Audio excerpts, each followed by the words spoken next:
উপাধি দান করছেন। সাহাবায়ে কেরাম তাদের কলবের চিকিৎসা করার কারণে, তাদের কলবকে পরিষ্কার করার কারণে, কলব থেকে রোগ জীবাণু বের করার কারণে আল্লাহ তাআলা সাহাবায়ে কেরামকে উপাধি দান করছেন রাদিয়াল্লাহ। তাদের উপাধি আছে রাদিয়াল্লাহু আনহুম। আল্লাহ তাদের প্রতি সন্তুষ্ট হয়ে গেছে। এই উপাধি তারা আল্লাহর পক্ষ থেকে নিতে পারছেন, সার্টিফিকেট।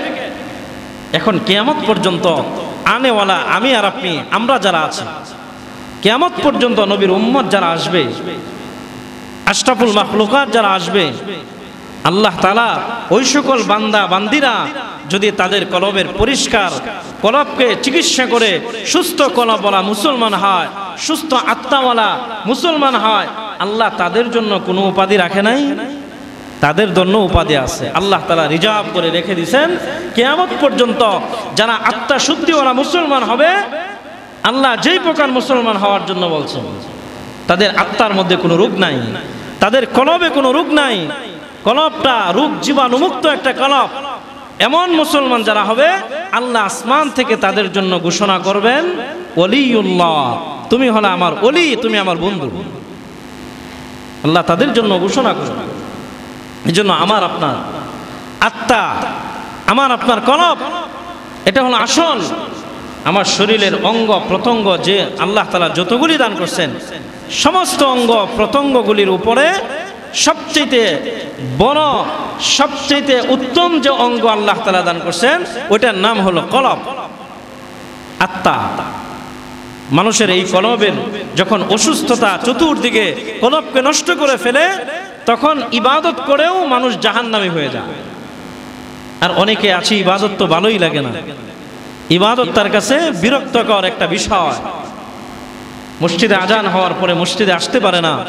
সাহাবায়ে কেরাম তো মসজিদে আসার জন্য পাগল পারা ছিলেন, আর আমি আর আপনি মসজিদে আসার জন্য কোনো আগ্রহই নাই। এর অর্থ কি? আমি আর আপনি অসুস্থ, সুস্থ মানুষ না, অসুস্থ মানুষ। আমার আপনার জরুরি চিকিৎসা দরকার। জরুরি চিকিৎসা আল্লাহ তাআলা দিয়ে পাঠাইছেন।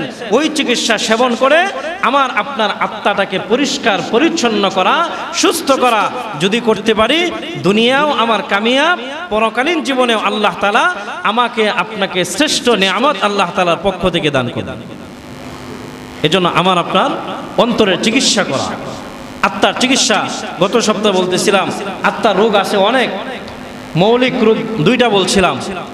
এক নম্বর রোগ হলো মানুষের আত্মা কলবের মধ্যে থাকে, বোঝা যায় না, দেখা যায় না। এই এক নম্বর রোগ হলো কিবির, অহংকার। দুই নম্বর লোভ আর লালসা। আজকে লোভ লালসার কারণেই মানুষ পাপাচারের মধ্যে লিপ্ত হয়, গুনার মধ্যে লিপ্ত হয়। গুনাহকে তখন গুনাহ মনে করে না। কেন? তার কলবের মধ্যে বড় একটা রোগ, ওই অসুস্থতার কারণে সে লোভ লালসা তার ভিতরে ঢুকছে। ওই গুনার কারণে, ওই লোভ লালসার কারণে সে আজকে গুনার মধ্যে লিপ্ত হয়, অবিরাম গুনাহ করে। ওই গুনাহটাকেই সে নেক কাজ মনে করে। যারা গানের আয়োজন করে, গতকালকে দেখলাম স্কয়ার মাস্টার বাড়ি বিশাল এক গানের আয়োজন, খোলামেলা নাচানাচি করতেছে, গান গাইতেছে, সামনে অনেক শ্রোতা। মসজিদে আজান হওয়ার পরে মুসল্লি পাওয়া যায় না, আর গানের আয়োজন হলে মানুষের অভাব নাই। এই মানুষগুলি সুস্থ মানুষ, সবগুলি অসুস্থ মানুষ। একজন মানুষও আল্লাহ ওয়ালা না। একজন দেখি টুপি মাথায় দেয়া সামনে বসে আছে গানের আসরে, আফসোস লাগলো। টুপি মাথায় দেয়া গানের আসরে সামনে বসা, এত নির্লজ্জ বেহায়া মুসলমান। আজকে আমার আপনার জিন্দিগির অবস্থাটা এমন, আমি আর আপনি আমার আপনার কলবের চিকিৎসা করতেছি না, আমার আপনার জিন্দিগি চলতেছে আর অহংকার আর দাম্ভিকতা নিয়ে, লোভ লালসার কারণে আজকে দুনিয়ার লোভ লালসার পিছনে লেগে আমার আপনার সুন্দর আল্লাহ তাআলা দামি একটা হায়াত দান করছিলেন, ওর পুরা হায়াতটাকে নষ্ট করে দিচ্ছে। এর মধ্যে আরেকটা, তৃতীয় নাম্বার মৌলিক আরেকটা গুনাহ হলো, আত্মার রোগ হলো পরিচিতি, শুহরত, পরিচিতি লাভ করা। নিজের চাইতে অন্য আরেকজন, নিজের প্রতিপক্ষ, সে যদি বেশি পরিচয় লাভ করে, তাহলে তার ভিতরে হিংসা কাজ করে। বলে মানুষ তাকে বেশি মূল্যায়ন করে কেন? মানুষ তাকে চিনে বেশি কেন আমার চাইতে? আমাকে না বেশি চিনবে? আমি অমুকের নাতি, আমার বাবা ছিল অমুক, বাবার পরিচয় চলে, দাদার পরিচয় চলে। যে নিজের পরিচয় চলে সে হলো মানুষ, আর যে বাবা আর দাদার পরিচয় চলতে চায় সে হলো গাধা। আমার ভিতরে কিছু নাই, আমি আরেকজনের পরিচয়টাই না, আমি গুনার মধ্যে লিপ্ত হই, আরেকজনের পরিচিতি আইনা নিজের নাম জাহির করতে চায়, পরিচিতি লাভ করতে চায়। আল্লাহ তাআলাই তো আমাকে আপনাকে পুরা কায়নাতের সমস্ত মাখলুকাতের সামনে আল্লাহ নিজেই তো আমাকে আপনাকে পরিচয় করায় দিবে। পরিচয় করায় দেওয়ার মালিককে আল্লাহ। সাহাবায়ে কেরামকে কেউ চিনতো? আল্লাহ পরিচয় করায় দিছে। আমি আর আপনি যদি গুনার মধ্যে লিপ্ত না হয়ে নিজে আত্মা শুদ্ধিওয়ালা মুসলমান হতে পারি, আমার আপনার নিজের পরিচয়ের জন্য একটা সাইনবোর্ড আর ব্যানার বানায়া ছবি দিয়া অমুক নাম লেখে আর নিচে পুরা এলাকাবাসী প্রচারে এলাকাবাসী মিথ্যা লেখে, এলাকাবাসী কেউ জানেই না কোন সময় পোস্টার করছে আর লাগায়া দিছে, নিচে লাগায়া দে প্রচারে এলাকাবাসী, নিচে যেটা লেখছে ওইটাও মিথ্যা। আজকে তো আমরা মিথ্যার মধ্যে, মিথ্যার ছড়াছড়ির মধ্যে আনন্দ পাই। এভাবে পরিচয় হওয়া যায় না। আমাকে আপনাকে আল্লাহই পরিচয় করায় দিবেন যখন আমি আর আপনি আল্লাহ তাআলার গোলাম হওয়ার জন্য, আল্লাহ তাআলার সাথে পরিচিতি হওয়ার জন্য, আল্লাহর মারিফত হাসিল করার জন্য আল্লাহর পিছনে দৌড়াব।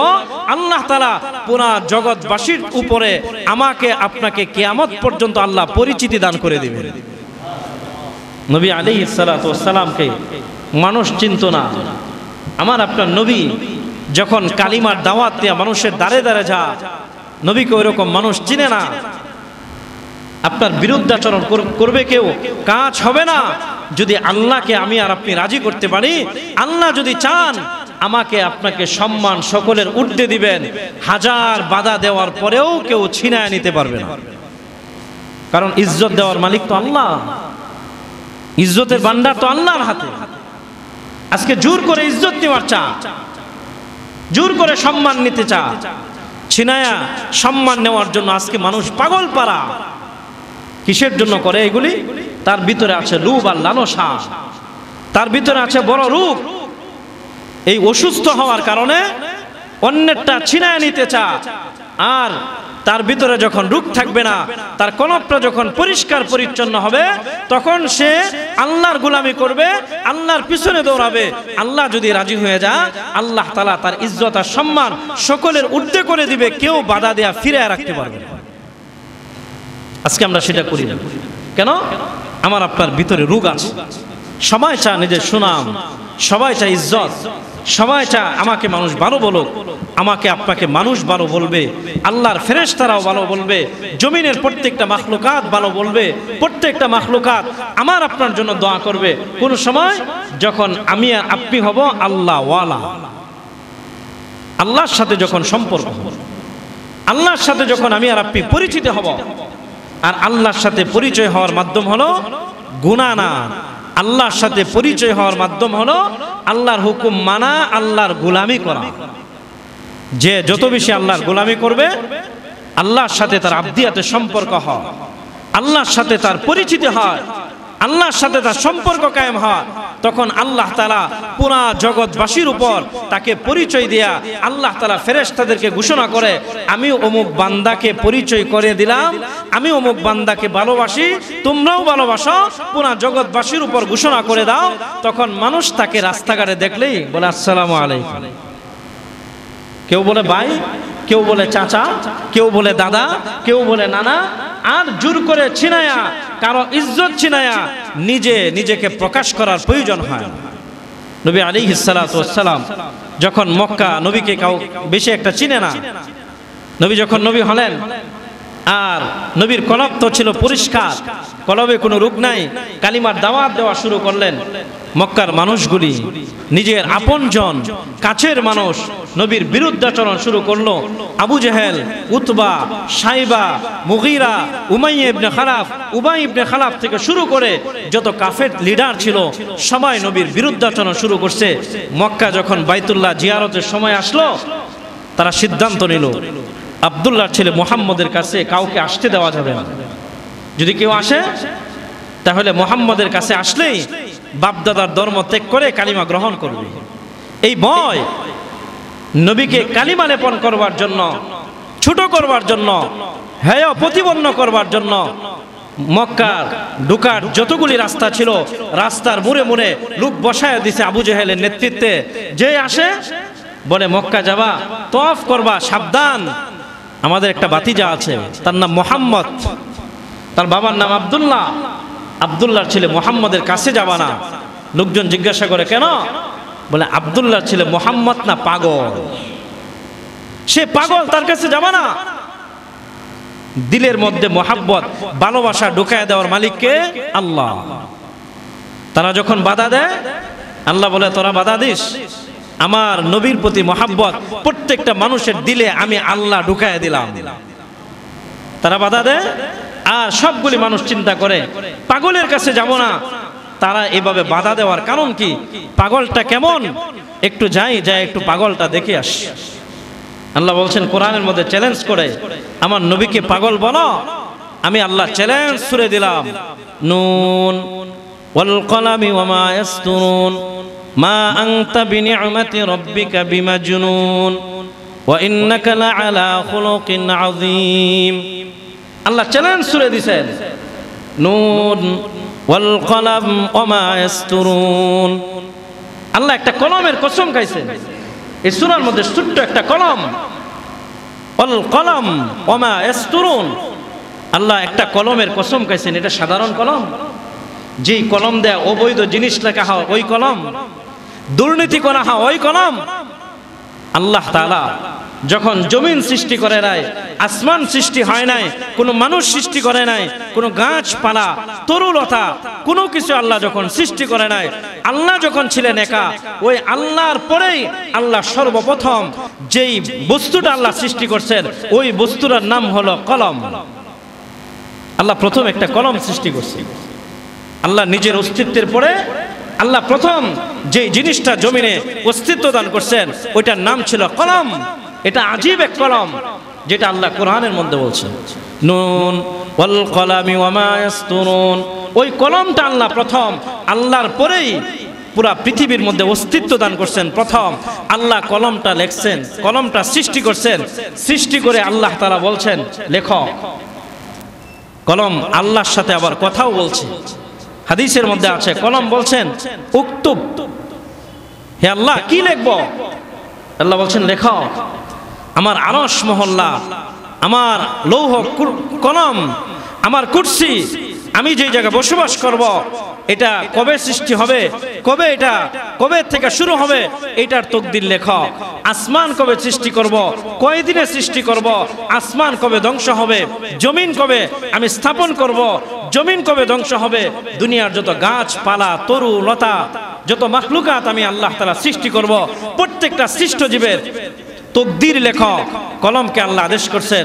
আল্লাহ তাআলার আদেশে ওই কলম ওই দিন কিয়ামত পর্যন্ত যত মাখলুক জমিনে আসবে আল্লাহ তাআলা সমস্ত মাখলুকাতের আল্লাহ তাআলার হুকুমে তকদির লিখে দিয়েছে। সমস্ত মাখলুকের তকদির লেখার পরে কলমের কালি শেষ। এটা আজীব এক কলম, যেই কলম সকলের তকদির লেখছেন, আমারটাও লেখছেন, আপনারটাও লেখছেন, সবারগুলি লেখছেন। সকলের তকদির লেখা শেষ, কলমের কালিও শেষ। আর কলম আল্লাহ উঠায় নিয়ে গেছেন। ওই কলমের কসম খায়া আল্লাহ তাআলা কাফেরদের চ্যালেঞ্জ করে বলছেন, নুন ওয়াল কলামি ওয়া মা ইয়াসতুরুন মা আনতা বিনি'মাতি রাব্বিকা বিমাজনুন। আমার নবীকে তোরা মাজনুন, পাগল বলিস? আমার নবী পাগল না। ইন্নাকা লাআলা খুলুকিন আযীম। আমি তো আমার নবীকে শ্রেষ্ঠ আখলাক দিয়ে জমিনে প্রেরণ করছি। আমার নবী পাগল না। তোরা মিথ্যা বলতেছিস, আমার নবী পাগল না। আল্লাহ তাআলা আমার আপনার নবীর পাগল না, এটা চ্যালেঞ্জ সূরা আল্লাহ তাআলা ওই সূরার মধ্যে আল্লাহ তাআলা নাজিল করছেন। তো মক্কার কাফেররা যখন আসে তারা বারণ করে, মানুষ যখন আসে বাইতুল্লাহ তওয়াফ করতে কাফেররা তাদেরকে বারণ করে আর বলে আব্দুল্লাহর ছেলে মুহাম্মদের কাছে যাবা না। আব্দুল্লাহর ছেলে মুহাম্মদ পাগল, উম্মাত মুহাম্মদের কাছে যাবা না। আর আল্লাহ তাআলা প্রত্যেকটা মানুষের দিলের মধ্যে আল্লাহ নবীর প্রতি ভালোবাসা ঢুকাইয়া দিয়েছেন। আর মানুষগুলি দলে দলে মক্কা ঢুকে তারা সিদ্ধান্ত নিছে, যেই পাগলের কথা নিষেধ করে আসলে পাগলের চেহারাটা একবার দেখা যায়। আর নবীর সামনে আসে, আয়েশা নবীর চেহারা মোবারক দেখে দেখে তারা আবার তিরস্কার করে, কাফেরের বাচ্চারা কি বলে, এত সুন্দর চেহারার মানুষ কি কোনোদিন পাগল হয়? এত সুন্দর চেহারার মানুষ কি পাগল হতে পারে? এত সুন্দর চেহারার মানুষ তো পাগল না, এত সুন্দর চেহারার মানুষ তো আল্লাহ তাআলার পক্ষ থেকে প্রেরিত পয়গম্বর হতে পারে। এর নবী তো পাগল না, এটি তো আল্লাহর পক্ষ থেকে প্রেরিত রাসূল। যখন মক্কা ঢুকছে আর নবীর চেহারা দেখছে, দেখা যেই নবীর সামনে আসছে আর কিচ্ছু লাগে নাই, কালিমার দাওয়াত দেওয়ার প্রয়োজন হয় নাই, আল্লাহ নবীর পরিচয় তুলে ধরছেন এমন ভাবে জানাই আসছে, তারাই নবীর চেহারা দেখে দলে দলে কালিমা পড়ে মুসলমান হয়ে গেছে। তাহলে আমার আপনার নিজের টাইনা পরিচিতি লাভ করার কোনো প্রয়োজন নাই। আমি আর আপনি যদি আল্লাহ ওয়ালা হই, আল্লাহর জন্য নিজের জীবনকে ওয়াকফ করে দেই, আল্লাহর হুকুম মানার জন্য নিজেকে যদি ওয়াকফ করি, আমার আপনার পরিচয় পুরা মোল্লাপাড়া এলাকা না, পুরা শ্রীপুর না, সারা পৃথিবীর বুকে আল্লাহ তাআলা আমার আপনার পরিচয়টা তুলে ধরবেন। এটা নবী হাদিসের মধ্যে বলছেন, অনেক হাদিসের মধ্যে আছে, কোন মানুষ যদি আল্লাহ তাআলার গোলামি করে আল্লাহ ওয়ালা হয়ে যায়, ওই মানুষটা যখন রাস্তা দিয়ে হাইটা যায়, রাস্তার নিচের জমিনের মাটিও তার জন্য রহমতের দোয়া করে। কোন মানুষ যদি আল্লাহ ওয়ালা হয়, ওই মানুষটাকে গাছপালাও চিনে, ওই মানুষটা কোনো গাছের ছায়ার নিচে যদি বসে আল্লাহর কাছে গাছ দোয়া করে, আল্লাহ তোমার এই নেককার বান্দাটা আমার নিচে যেন দীর্ঘ সময় বসে থাকে, তাড়াতাড়ি যেন চলে না যা। কারণ কি, যতক্ষণ তোমার বান্দা আমার ছায়ার নিচে বসে থাকবে ততক্ষণ তোমার এই নেককার বান্দার উসিলা আসমান থেকে আমার উপর রহমত বর্ষণ করা হবে। তাহলে মানুষ যদি আল্লাহ ওয়ালা হয়, মানুষকে গাছে চিনে, মাছে চিনে, রাস্তা দিয়ে যদি হাইটা চা, সমুদ্রের মাছ, পুকুরের মাছ তার জন্য মাগফিরাতের দোয়া করে আল্লাহর কাছে। কোন মানুষ যদি আল্লাহ ওয়ালা হয়, গর্তের পিপিলিকা তার জন্য রহমতের দোয়া করে। আমার আপনার টাইনা আরেকজনের সম্মান ইজ্জত নেওয়ার কোনো প্রয়োজন আছে? আমাকে আপনাকে হতে হবে আল্লাহ ওয়ালা, আল্লাহর গোলাম। আমার আপনার কলব থেকে রোগ জীবাণু বের করে আমি আর আপনি যদি আল্লাহর গোলাম হতে পারি, তাহলে আল্লাহ জাল্লা শানুহু আমাকে আপনাকে শুধু মানুষ না, আল্লাহর যত মাখলুকাত আছে সমস্ত মাখলুকাত আমাকে চিনবে। আমি আর আপনি যখন হায়াতে জিন্দেগি শেষ হবে, মারা যাব, আল্লাহর সমস্ত মাখলুকাত আল্লাহর কাছে ফরিয়াদ করবে, আল্লাহ তোমার আজকে যেই বান্দাটা মারা গেছে এই বান্দার জন্য দোয়া করি, তোমার এই বান্দাকে বিনা হিসেবে জান্নাত দান করে দিও। পরিচয় হওয়ার বাকি থাকবে, বাকি থাকবে। এজন্য আমাকে আপনাকে হতে হবে কি, আত্মা শুদ্ধিওয়ালা মুসলমান। আত্মার মধ্যে কোনো রূপ থাকতে পারবে না, কোনো অহংকার না, রিয়া না, তাকাব্বুরি না, লোভ আর লালসা না। আমার ভিতরে লোভ থাকবে আল্লাহকে পাওয়ার জন্য লোভ। আমার আপনার ভিতরে লোভ থাকবে নামাজ বেশি পড়ার লোভ। আমার আপনার ভিতরে লোভ থাকবে কোরআন তেলাওয়াত বেশি করার লোভ। আমার আপনার ভিতরে লোভ থাকবে অন্যের চাইতে আল্লাহর ঘরে ইখলাস নিয়ে বেশি দান করার লোভ। আমার ভিতরে ইবাদতের প্রতি লোভ থাকবে, কিন্তু আজকে আমার আপনার দিলের ভিতরে ইবাদতের প্রতি লোভ লালসা নাই। আমার আপনার দিলের মধ্যে আছে দুনিয়া কামাই করার লোভ আর লালসা, যার কারণে গুনাহ আর গুনাহ, মারামারি, কাটাকাটি। মানুষের রক্ত এখন মানুষের কাছে একবারে সস্তা। আল্লাহর নবী মিশকাতের হাদিসের মধ্যে বলছেন, মানুষ যখন গুনার আধিক্যতা বেড়ে যায় তখন মানুষের রক্ত আরেক মানুষের কাছে সস্তা বানায় দিব। মানুষের মূল্য আরেক মানুষ দিতে পারবে না, তার কাছে মূল্যহীন হয়ে যাবে। মানুষ যখন গুনাহ করে তখন আল্লাহর কাছে শুধু সে কম দামে হয় না, মানুষের কাছেও তার কোনো মূল্য থাকে না। মানুষটাকে মূল্যায়ন করে না, মানুষটাকে দাম দেয় না।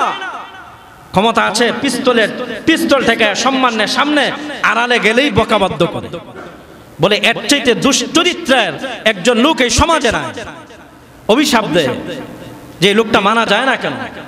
তাহলে আমাকে আপনাকে হতে হবে কি, আল্লাহ ওয়ালা। দিল থেকে বের করতে হবে রূপ। আমার ভিতরে অহংকার, আমার ভিতরে লোভ লালসা, নিজের পরিচিতি না, পরিচিতি হবে আল্লাহর সাথে। আল্লাহর সাথে যদি মারিফতের পরিচয় লাভ করতে পারি আল্লাহর গোলামির মাধ্যমে, তখন আল্লাহ তাআলা পুরা জগৎবাসীর সামনে আমাকে আপনাকে পরিচয় করায় দিবেন। চিন্তা হবে না ও পরিচিত এক জায়গা যাবেন, মানুষ দেখেই আপনাকে বলবে আসসালামু আলাইকুম, আপনার জন্য রহমতের দোয়া করবে, আপনার শান্তি কামনা করবে। কিন্তু আজকে এটা হয় না। কারণ কি? আমার ভিতরে, আমার আপনার ভিতরে কলবটা নষ্ট, আত্মা নষ্ট। এজন্য আত্মার চিকিৎসা বলতেছিলাম, শুধু আত্মার রোগ না, আজকে একটা বললাম নতুন, সেটা হলো শোহরত, নিজে পরিচিত হওয়া। এই পরিচয় হব কিসের মাধ্যমে? আল্লাহর গোলামির মাধ্যমে। আল্লাহর সাথে পরিচয় লাভ করব। এরপরে আল্লাহ তাআলাই, আল্লাহ নিজে কুদরতিভাবে আমাকে আপনাকে জমিনের প্রত্যেকটা মাখলুকের সামনে পরিচয় করে দিবেন আল্লাহ তাআলা। 3 নম্বর বললাম, চতুর্থটা আগামী সপ্তাহ বলবো। এখন ঔষধ, গত সপ্তাহ ঔষধ বলতেছিলাম যে এই আত্মার রোগগুলি বের করব কিভাবে। আত্মার রোগ বের করার জন্য 1 নম্বর ঔষধ নিয়ে আলোচনা করতেছিলাম। 1 নম্বর ঔষধ হলো কোরআন। 1 নম্বর ঔষধ হলো কোরআন। কোরআন তেলাওয়াত করা। কোরআন তেলাওয়াতের দ্বারা বিশেষ 3টা গুণ। কোরআন তেলাওয়াতের বিশেষ 3টা গুণ আছে। এর মধ্যে নবী 1 নাম্বার বলছেন, কোরআন তেলাওয়াতের দ্বারা অন্তর পরিষ্কার হয়, অন্তর থেকে রোগ জীবাণু বের হয়। এটা হলো কোরআন তেলাওয়াতের 1 নাম্বার মুজিজা। কোরআন তেলাওয়াত যারা করবে তাদের দিল সাফ হবে, পরিষ্কার হবে। দিলে আর অহংকার থাকবে না, রিয়া থাকবে না, তাকাব্বুরি থাকবে না, হিংসা থাকবে না, লোভ লালসা থাকবে না। তার রোগ, অন্তরের যত রোগ আছে সব পরিষ্কার হয়ে তার অন্তরটা পরিষ্কার পরিচ্ছন্ন হবে। তখনই আল্লাহ ঘোষণা করবেন, আমার এই বান্দাটা এখন সাধারণ বান্দা না, আমার এই বান্দা আমার ওলি হয়ে গেছে, আমার বন্ধু হয়ে গেছে। এজন্য 1 নম্বর ঔষধ কি? কোরআন তেলাওয়াত।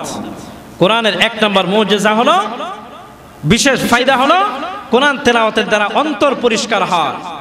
2 নম্বর ফায়দা, কোরআন তেলাওয়াতের দ্বারা আল্লাহর সাথে ভালোবাসার সম্পর্ক কায়েম হয়।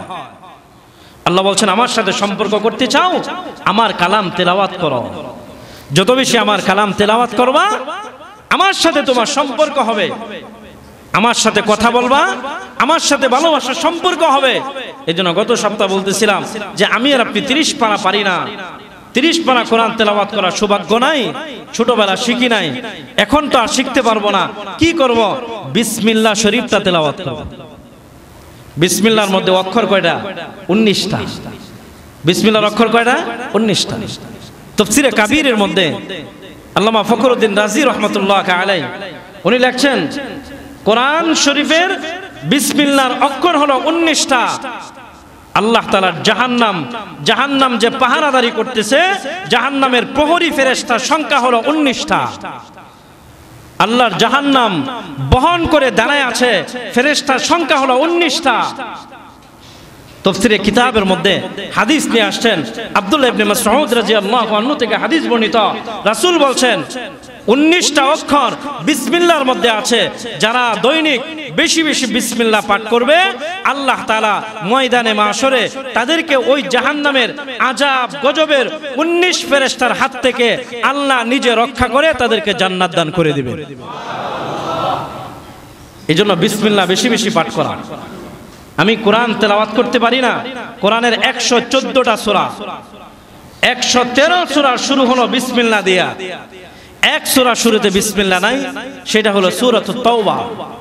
কিন্তু আল্লাহ 14টাই পুরা করছেন। কোরআনের 114 সূরা, বিসমিল্লাহ 114। 13 সূরা শুরুতে হলো বিসমিল্লাহ, 1 সূরা শুরুতে নাই বিসমিল্লাহ। আল্লাহ ওইটা কোরআনের আয়াত বানায়া দিবেন। আল্লাহ তাআলা সূরা নামলের মধ্যে বলছেন, ইন্নাহু মিন সুলাইমান ওয়া ইন্নাহু বিসমিল্লাহির রহমানির রহিম।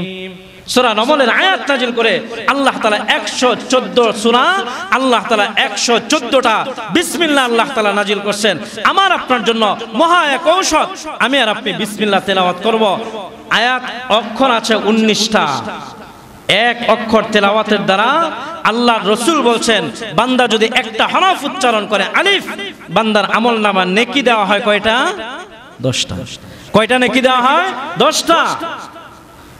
বিসমিল্লাহর মধ্যে অক্ষর আছে 19টা। তাফসীরের কিতাবের মধ্যে মুফাসসিরিনে কেরাম লেখছেন 19টা অক্ষর যদি কেউ তেলাওয়াত করে 190 নেকি তার আমলনামা আল্লাহ তাআলা দান করে দেন। তাহলে বিসমিল্লাহ তেলাওয়াত করার দ্বারা এক নাম্বার ফায়দা এটা 190 নেকির মালিক হলা। দৈনিক যদি 10 বার তেলাওয়াত হয়, দৈনিক যদি 20 বার তেলাওয়াত করি, আমার আপনার ঘরে যদি বিসমিল্লাহ লেখা থাকে, আমার আপনার ঘরে যদি বিসমিল্লাহর আমল থাকে, প্রত্যেক কাজে কাজে বিসমিল্লাহ, বিসমিল্লাহ ছাড়া কোনো কাজ হয় না। আমার আপনার জিন্দেগি যদি এমন বানাইতে পারি তাহলে এক বিসমিল্লাহ, রাসূলুল্লাহর হাদিস মিথ্যা না, আব্দুল্লাহ ইবনে মাসউদ থেকে হাদিস বর্ণিত, রাসূল বলছেন জাহান্নামের 19 ফেরেশতা থেকে আল্লাহ তাকে নিষ্কৃতি দান করে ওই বান্দাকে আল্লাহ সহজে জান্নাত দান করে দিবেন। তাহলে আজকে থেকে বিসমিল্লাহ আমরা কম পাঠ করব না বেশি পাঠ করব? কাজে কাজেই বিসমিল্লাহ। আমার অন্তর পরিষ্কার করার জন্য ঔষধ আল্লাহ দিয়া দিয়েছেন। কোরআন তেলাওয়াত করতে পারি না, বিসমিল্লাহটা শুদ্ধ করে শিখি। বিসমিল্লাহির রহমানির রহিম, বিসমিল্লাহির রহমানির রহিম শুদ্ধ করে তেলাওয়াত করি। এই জায়গা 3টা আল্লাহর নাম আছে, একটা আল্লাহর জাতি নাম, 2টা আল্লাহর গুণবাচক নাম। এক নাম হলো রহমান, আরেক নাম হলো রহিম। আল্লাহ দুনিয়াতে রহমান নামের বিকাশ ঘটাইছেন, এই জন্য আল্লাহর ইবাদত যারা করে তাদেরকেও খাওয়া, আল্লাহর ইবাদত যারা না করে তাদের খাবারকে আল্লাহ বন্ধ করে দিয়েছেন, তাদেরকেও খাওয়া। কিন্তু ময়দানে মাশরে আল্লাহ তাআলা বলছেন বান্দা সাবধান, যদি আত্মা শুদ্ধিওয়ালা মুসলমান না হয়ে কবরে আসবি, পাতিও ছাড়া আসবি, ময়দানে মাশরে আর কোনো স্বজন প্রীতি আর খাতির করব না, আমার রহিম নামের বিকাশ ঘটাবো।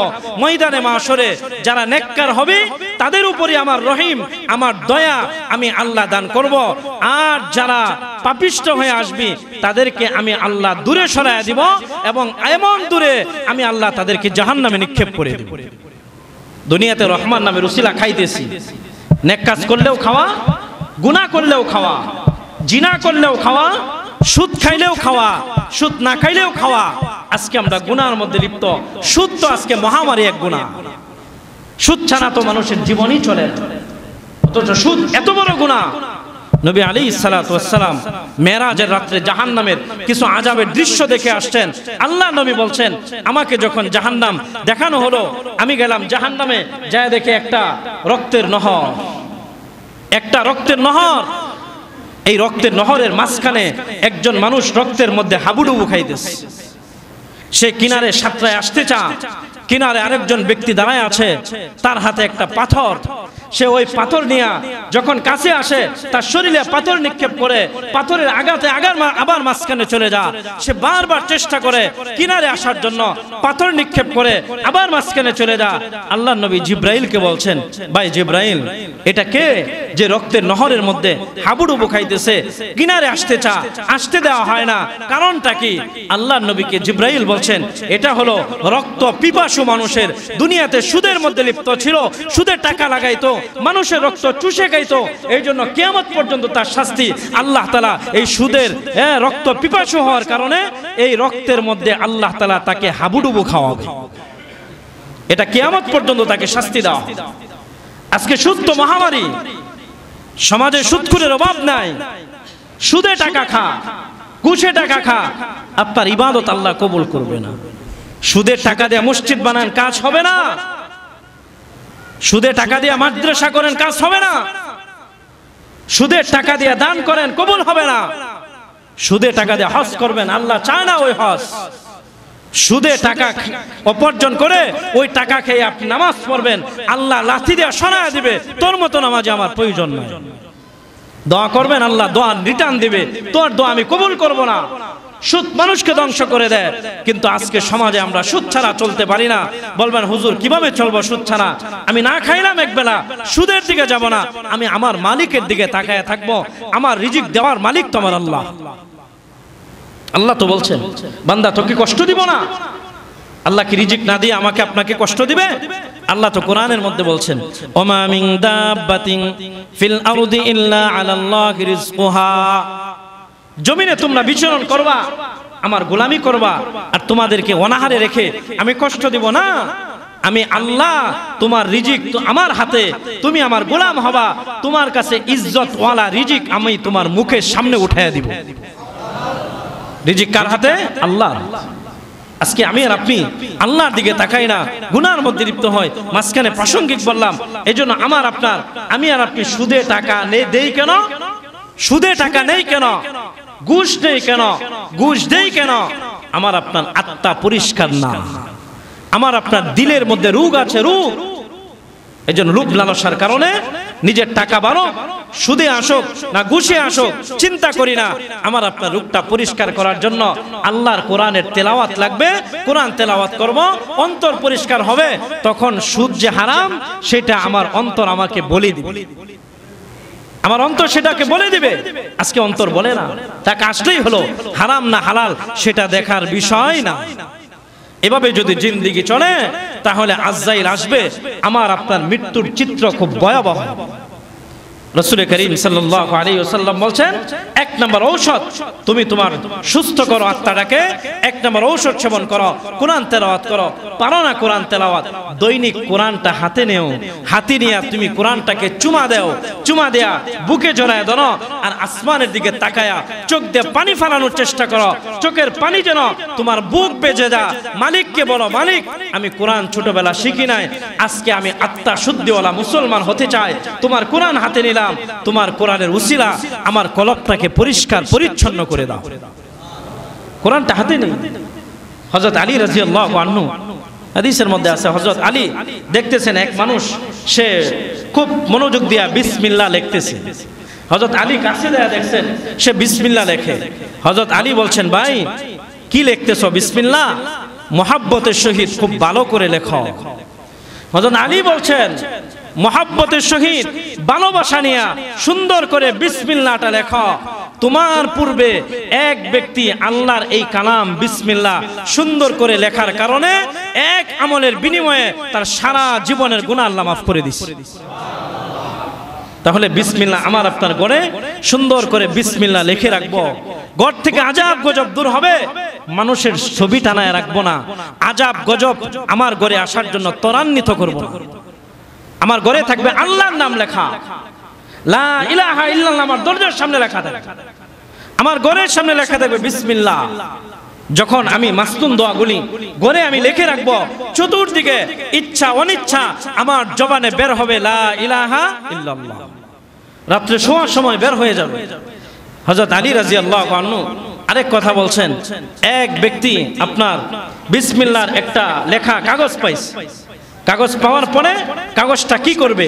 আল্লামা ইমাম কুরতুবী রাহমাতুল্লাহি আলাইহি ওনার তাফসীরে কুরতুবীর মধ্যে আনছেন, ওই ব্যক্তি কাগজের টুকরা পাওয়ার পরে সে গুনাহগার, এই কাগজের টুকরা পাইছে, পাওয়ার পরে কাগজের টুকরা বাড়িতে নিয়ে গেছে, নিয়ে যায় চিন্তা করতেছে এটা রাখবো কোথায়, আল্লাহর নাম লেখা রাখবো কোথায়। সে চিন্তা করলো কোথাও রাখবো না। রাত্রে সে শুইছে ঘুমানোর জন্য, তার চোখের উপর বিসমিল্লাহর কাগজটা রেখে সে ঘুমায় গেছে। আল্লাহ তাআলা যখন রাত্রিবেলা বিসমিল্লাহকে সম্মান করছে, আল্লাহ তাআলা ঘুমের মধ্যে তাকে স্বপ্ন দেখায়া জানায়া দিয়েছেন, বান্দা তুই আমাকে ইজ্জত দিলা, সম্মান করলা, আমি আল্লাহ তোমাকে ইজ্জত আর সম্মান দান করলাম এবং তোমার পিছনের সারা জীবনের গুনাহ মাফ করে দিলাম। বিসমিল্লাহকে ইজ্জত কর।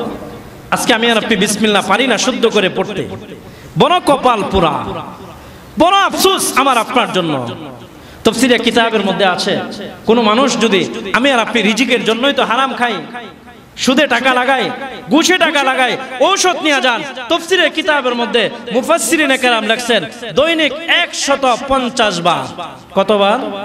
150 বার কেউ যদি পাঠ করে বিসমিল্লাহির রহমানির রহিম, বিসমিল্লাহির রহমানির রহিম 150 বার, আল্লাহর নবী হাদিসের মধ্যে বলছেন, মুফাসসিরিনে কেরাম তাফসীরের কিতাবের মধ্যে লিখছেন 150 বার কেউ যদি দৈনিক বিসমিল্লাহ পাঠ করে, আল্লাহ জমিন এবং আসমান দুই জায়গা থেকে অফুরন্ত রিজিক দিয়া তাকে ভরপুর করে দিবেন।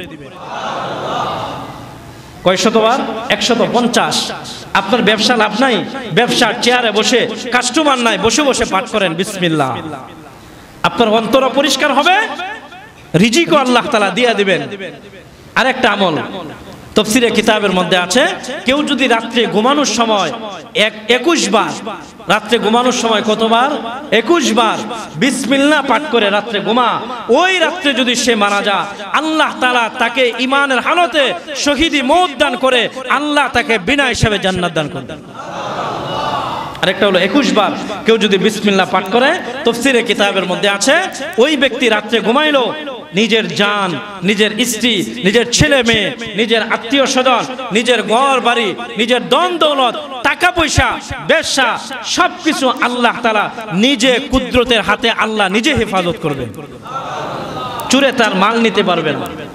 হাসান বসরি রহমতুল্লাহ আলাইহি, উনার যুগে ছিলেন রাবিয়া বসরি। রাবিয়া বসরি সারা রাত ঘুমানা ইবাদত করে, তার ঘরের মধ্যে চোর ঢুকছে, আর রাত্রের বেলা সে 21 বার বিসমিল্লাহ পাঠ করে রাত্রে শুইছে, বিছানা ঘুমাইছে না, শুয়ে আছে, বিসমিল্লাহ পাঠ করছে 21 বার।